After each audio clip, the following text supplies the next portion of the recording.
If I have seen further, it is by standing on the shoulders of giants. I do not know what I may appear to the world, but to myself I seem to have been only like a boy playing on the seashore, and diverting myself in now and then finding a smoother pebble or a prettier shell than ordinary, whilst the great ocean of truth lay all undiscovered before me. I can calculate the motion of heavenly bodies, but not the madness of people. Nature is pleased with simplicity, and nature is no dummy. What we know is a drop, what we don't know is an ocean. Tact is the knack of making a point without making an enemy. Gravity explains the motions of the planets, but it cannot explain who sets the planets in motion. Truth is ever to be found in the simplicity, and not in the multiplicity and confusion of things. No great discovery was ever made without a bold guess.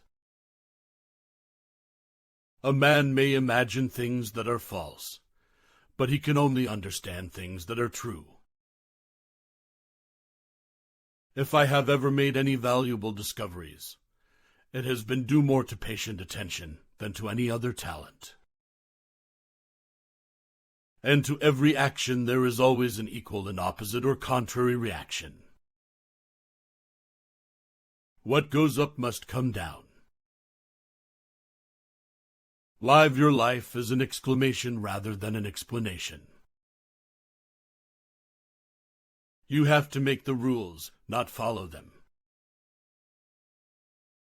Sir Isaac Newton was asked how he discovered the law of gravity. He replied, by thinking about it all the time. To myself I am only a child playing on the beach, while vast oceans of truth lie undiscovered before me. Tact is the art of making a point without making an enemy. Whence arises all that order and beauty we see in the world. To explain all nature is too difficult a task for any one man or even for any one age. Plato is my friend, Aristotle is my friend, but my greatest friend is truth. What Descartes did was a good step. You have added much several ways, and especially in taking the colors of thin plates into philosophical consideration. If I have seen a little further, it is by standing on the shoulders of giants. Truth is the offspring of silence and meditation. I keep the subject constantly before me and wait till the first dawnings open slowly, by little and little, into a full and clear light. This principle of nature being very remote from the conceptions of philosophers, I forbore to describe it in that book, lest I should be accounted an extravagant freak, and so prejudice my readers against all those things which were the main design of the book.